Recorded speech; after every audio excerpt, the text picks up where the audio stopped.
अवधूत चिंतन श्री गुरुदेव दत्त श्री स्वामी समर्थ.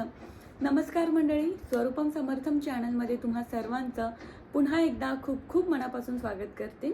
तर आजच्या व्हिडिओमध्ये मी तुम्हाला सांगणार आहे की 26 डिसेंबर 2023ला आहे दत्त जयंती. तर दत्त जयंती निमित्त आपल्याला गुरुचरित्राचं पारायण कसं करायचं आहे ह्याबद्दल मी तुम्हाला माहिती सांगणार आहे. याच्या आधीच्या व्हिडिओमध्ये मी तुम्हाला सांगितलं होतं की स्वामी चरित्र सारामृताचं जर पारायण करायचं असेल 21 दिवसांचं दत्त जयंती निमित्त तर ते कसं करायचं हे मी तुम्हाला सांगितलं होतं. आता आज मी तुम्हाला सांगणार आहे की गुरुचरित्राचं पारायण. स्वामी चरित्र सारामृताचं जेव्हा आपण पारायण करतो तेव्हा ते अगदी सोप्या पद्धतीचं असतं. त्याचे फारसे असे काही नियम आणि अटी नसतात. पण जेव्हा आपण गुरुचरित्राचं पारायण करतो तेव्हा बऱ्याच नियम आणि अटींचं आपल्याला पालन करावं लागतं. तर ते नियम आणि अटी कुठले आहेत, पारायण कशा प्रकारे करायचं हे मी तुम्हाला आज सांगणार आहे. तर बघा, 6 डिसेंबर 2023 पासनं तर 26 डिसेंबर 2023 पर्यंत तुमचे सलग 3दा गुरुचरित्राचं पारायण होऊ शकतं. म्हणजे 7-7-7 असं 3 दिवसाचं तुमचं गुरुचरित्राचं पारायण होऊ शकतं. तुमची इच्छा असेल तर तुम्ही सलग 3 वेळा गुरुचरित्राचं पारायण करू शकता, किंवा या दिवसांपैकी कुठल्याही एकदा म्हणजे 7 दिवसीय तुम्ही गुरुचरित्राचं पारायण केलं तरीही चालेल. गुरुचरित्राचं पारायण करताना काही गोष्टी असतात ज्या आपल्याला कटाक्षाने पाळावेच लागतात. तर त्या कुठल्या आहे हे मी तुम्हाला सांगणार आहे. तर बघा, गुरुचरित्राचं पारायण जेव्हा आपण करत असतो त्याच्या आदल्या दिवशी, म्हणजे जर आता उद्यापासून मी गुरुचरित्राचं पारायण करणार आहे तर त्याच्या आदल्या दिवशी म्हणजे आज मला काय करायचं आहे, तर आज मला 4 कुत्रे आणि 1 गाय यांना पोळी खाऊ घालायची आहे. छोट्या पोळ्या करा, मोठ्या पोळ्या करा, ते आपल्यावर आहे. पण आपल्याला 4 कुत्र्यांना आणि 1 गायीला पोळी खाऊ घालायची आहे. ती पोळी खाऊ घातली की दुसऱ्या दिवशी म्हणजे ज्या दिवशी आपण पारायण करणार आहे त्या दिवशी आपल्याला सकाळी लवकर उठायचं, ब्रह्ममुहूर्तावर उठायचं, घर स्वच्छ करायचं, स्वतः स्वच्छ व्हायचं म्हणजे आंघोळ वगैरे करून तयार व्हायचं. आपण स्वच्छ धुतलेले कपडे नेसायचे. जर नवीन कपडे असेल तर अतिउत्तम, नाही तर स्वच्छ धुतलेले कपडे नेसायचे.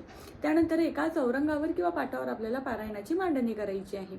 मांडणी करताना आपल्याला सर्वप्रथम कलशाची स्थापना करायची. एक मोठा दिवा घ्यायचा. दिवा आपल्याला अखंड लावायचा आहे, जो 7 दिवस सतत पेटत असणार आहे. त्यामुळे त्या हिशोबाने तुम्हाला दिवा घ्यायचा आहे. दिवा 7 दिवस पेटेल या हिशोबाने तुम्हाला ती वात आणि त्याच्यातलं तेलाचं प्रमाण बघायचं आहे. कलश झालं, दिव्याची स्थापना झाली, त्यानंतर आपल्याला विड्याचे पान लागणार आहे. जोड विड्याची पानं, त्यावर सुपारी हिची स्थापना करून आपल्याला बाप्पांची स्थापना करायची आहे. त्यानंतर एकीकडे आपण कलशाची स्थापना केली, एकीकडे आपण दिव्याची स्थापना केली. कलश आपल्या उजव्या बाजूला असायला पाहिजे, देवाच्या डाव्या बाजूला. दिवा तेलाचा आहे म्हणून तो आपल्या डाव्या बाजूला, म्हणजे आपण पूजेला बसतो आहे तर आपल्या डाव्या बाजूला तेलाचा दिवा लावायचा आहे. त्यानंतर मध्यभागी आपल्या दत्त महाराजांची फोटो असेल किंवा स्वामी महाराजांची फोटो असेल तर ती मध्यभागी आपल्याला फोटोची स्थापना करायची आहे, किंवा जर मूर्ती असेल तर मूर्तीची स्थापना करायची.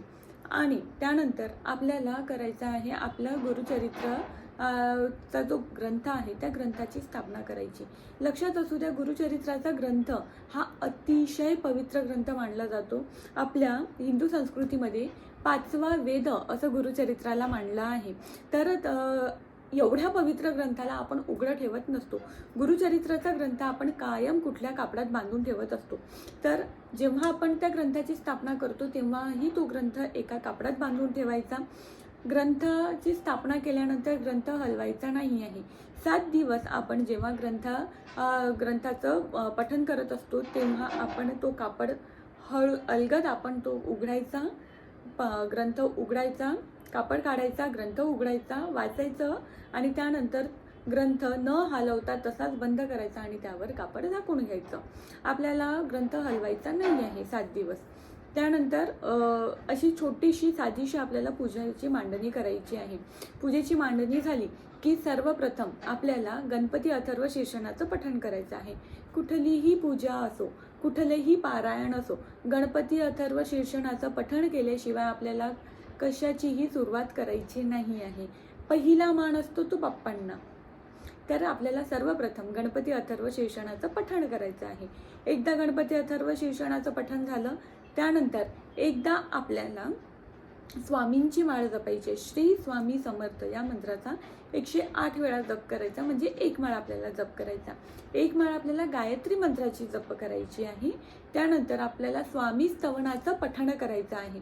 जर तुम्ही गुरुचरित्राचा ग्रंथ हा केंद्रातून जर घेतला तर त्यात स्वामी स्तवन तुम्हाला पहिल्या पेजवर भेटून जाणार, पण जर नसेल तर ते नित्यसेवेच्या पुस्तकात तुम्हाला स्वामी स्तवन मिळणार. स्वामी स्तवनाचं पठण केलं की त्यानंतर गुरुचरित्राच्या ग्रंथात आपल्याला लिहिलं असतं, पहिल्या की दुसऱ्या पेजवर आपल्याला लिहिलं असतं की पहिल्या दिवशी आपल्याला किती ते किती अध्याय वाचायचे, दुसऱ्या दिवशी आपल्याला किती ते किती अध्याय वाचायचे. आता असं करू नका की पहिल्या दिवशी जर 1 ते 7 अध्याय लिहिला आहे आणि तुम्ही 1 ते 5 अध्याय वाचता आहे, असं करू नका. ज्यांनी कोणी ते लिहिलं आहे ते काही विचार करून लिहिलं आहे. ते 7 दिवसीय पारायण असतं आणि आपल्याला गुरुचरित्राचं पारायण 7च दिवसांचं करायचं असतं.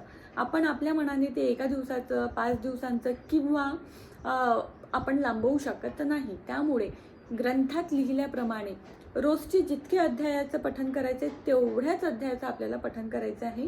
1 अध्याय कमी नाही किंवा 1 अध्याय जास्त नाही, एवढं फक्त तुम्ही करा. कारण बरेच असे मेसेज, बरेच असे कमेंट येतात की ताई मग मी रोजचं 1 दिवसाचं पारायण केलं तर चालेल का? नाही, गुरुचरित्राचं पारायण 1 दिवसाचं करायचं नाही, ते आपण 7च दिवसांचं करायचं असतं. किंवा बरेच लोक म्हणतात की मी रोज एक अध्याय वाचू का? बघा, पारायण करत आहात म्हणजे तुम्ही कुठल्या तरी संकल्प घेऊन ते पारायण करत आहात आणि त्यामुळे त्याचे काही नियम आणि अटी असतात, ते पाळणं आवश्यक आहे. ठीक आहे. त्यामुळे तुम्हाला जर पारायण करायचं आहे तर ग्रंथात लिहिल्याप्रमाणेच तुम्हाला अध्यायाचं पठण करायचं आहे रोजचं. त्यानंतर सर्वप्रथम आपल्याला संकल्प घ्यायचा आहे.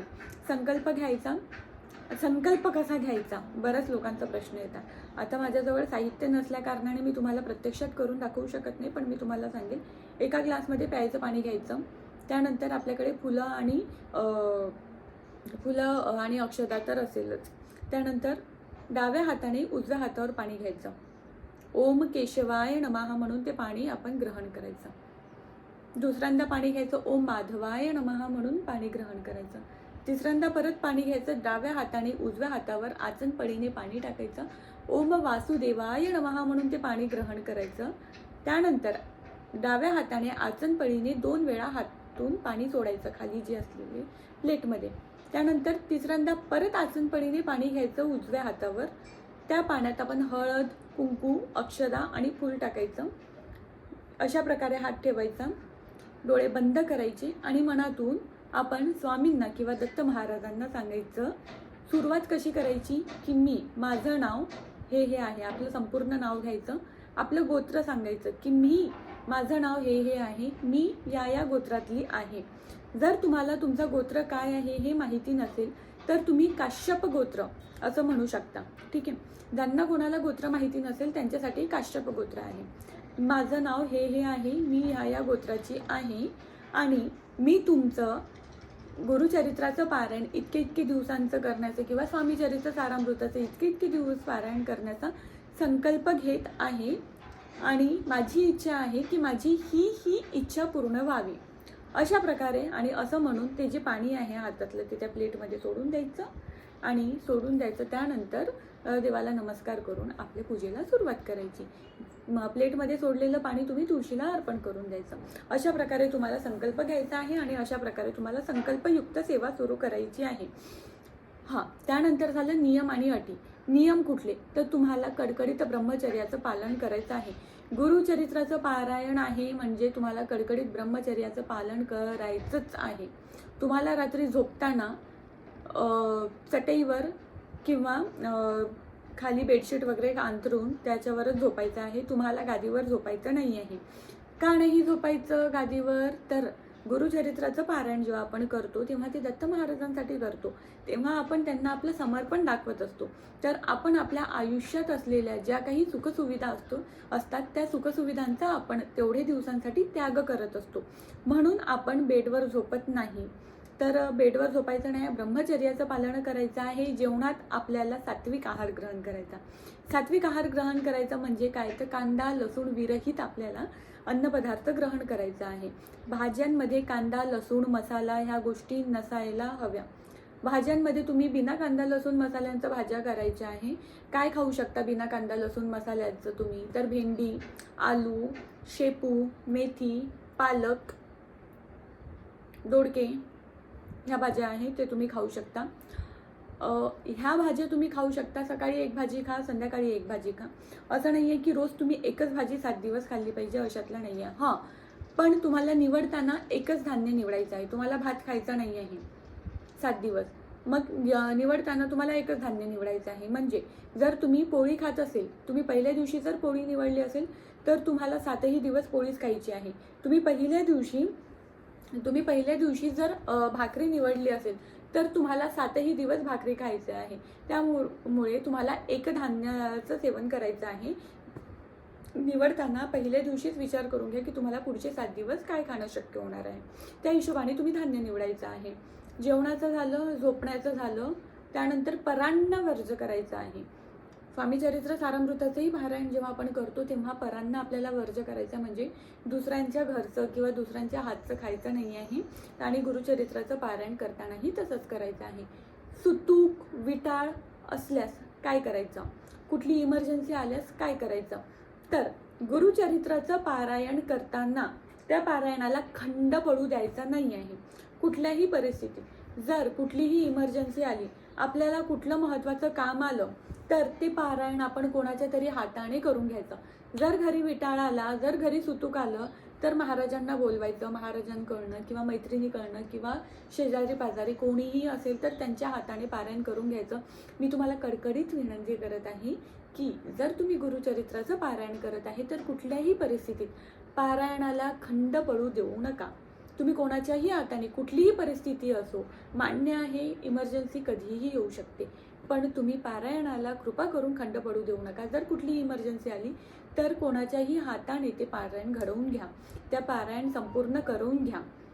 पारायणाला खंड पडू देऊ नका. अशा प्रकारे तुम्हाला पारायण करायचं आणि शेवटच्या दिवशी तुम्हाला उद्यापन करायचं आहे. तर 7 दिवस झाले की शेवटच्या दिवशी, एक तर तुम्ही 7व्या दिवशी, ज्या दिवशी तुमचं ग्रंथाचं पठण झालं आहे, पूर्ण अध्याय संपले आहेत, त्या दिवशीही तुम्ही उद्यापन करू शकता किंवा दुसऱ्या दिवशी म्हणजे 8व्या दिवशीही तुम्ही उद्यापन करू शकता. तर उद्यापन काय करायचं आहे? तर तुम्हाला पूजा करायची आहे, नैवेद्य दाखवायचा आहे. तुम्हाला एक स्वाशीन ब्राह्मणाला जेवू घालायचं आहे आपल्या घरी. स्वाशीन आणि एक ब्राह्मण म्हणजे एक जोडपं तुम्हाला जेवू घालायचं आहे, त्याला स्वाशीन ब्राह्मण असं म्हणतात. तर स्वाशीन ब्राह्मणाला एका जोडप्याला तुम्हाला आपल्या घरी जेवू घालायचं आहे. आणि जर स्वाशीन स्त्री जर असेल तर तिला तिची ओटी भरायची आहे तुम्हाला. आणि अशा प्रकारे त्यानंतर तुम्हाला नैवेद्य दाखवायचं आहे. हां, मुख्य म्हणजे महाराजांचं नैवेद्य, दत्त महाराज गुरुचरित्र पारायण जे आपण करतो, पोथीचं नैवेद्य, आपल्या कुळदेवीचं नैवेद्य, आपल्या देवाचं नैवेद्य आणि तुळशीचं नैवेद्य, असे 5 नैवेद्य आपल्याला काढायचं आहे आणि 5 नैवेद्य आपल्याला दाखवायचं आहे. त्यानंतर जे नैवेद्य पोथीचं, जे गुरुचरित्र ग्रंथाचं जे नैवेद्य आहे ते स्वामींचं नैवेद्य, आपल्या घरच्या देवांचं नैवेद्य, म्हणजे शक्य असेल तर सगळे नैवेद्य तुम्ही स्वतः ग्रहण करू शकता. जर नसेल तर मग तुम्ही गाय जर मिळेल तर गाईला पण ते नैवेद्य तुम्ही दाखवू शकता. अशा प्रकारे तुम्हाला गुरुचरित्राचं पारायणाचं, मला असं वाटते की मी सगळे नियम आणि अटी दाखवल्या, फक्त पूजेची मांडणी करून दाखवली नाही. पण मला वाटत नाही की पूजेची मांडणी करून दाखवायची गरज आहे, कारण तुम्ही सगळे स्वामी सेवेकरी आहात. सगळ्यांना माहीत आहे की पूजा कशा प्रकारे मांडायची, कशा प्रकारे पूजा करायची, कुठले नियम, कुठल्या भागातले नियम काही वेगळे असतात, कुठल्या भागातले नियम काही वेगळे असतात. जसं माझं माहेर आहे विदर्भातलं, तर विदर्भातली थोडीफार मांडणी वेगळी असते. माझं सासर मराठवाड्यातलं, तर तिकडली मांडणी थोडीफार वेगळी. तर प्रत्येकजण आपापल्या परीने मांडणी करतात पूजेची, त्यात चुकीचं काही नाही आहे. फक्त पूजा ही योग्य रीतीने व्हायला हवी आणि आपल्या मनातला भाव चांगला असायला हवा, एवढंच महत्त्वाचं असतं. चला, तर आजच्या व्हिडिओसाठी इतकंच. पुन्हा एकदा भेटूया अशाच एका नवीन व्हिडिओसोबत. असेच एक नवीन माहिती मी तुमच्या पुढे घेऊन येणार आहे. तेव्हापर्यंत स्वतःची काळजी घ्या. आजचा व्हिडिओ जर आवडला असेल तर व्हिडिओला लाईक करा. अजूनही तुम्ही लोकांनी सबस्क्राईब केलं नाही आहे चॅनलला, सबस्क्राईब करा आणि जास्तीत जास्त या व्हिडिओला शेअर करा की जेणेकरून मलाही अजून प्रोत्साहन मिळेल व्हिडिओ बनवण्यासाठी. आणि इंस्टाग्रामवर फॉलो केलं नसेल तर इंस्टाग्रामवर फॉलो करा. भिऊ नकोस, स्वामी सदैव पाठीशी आहे. धन्यवाद.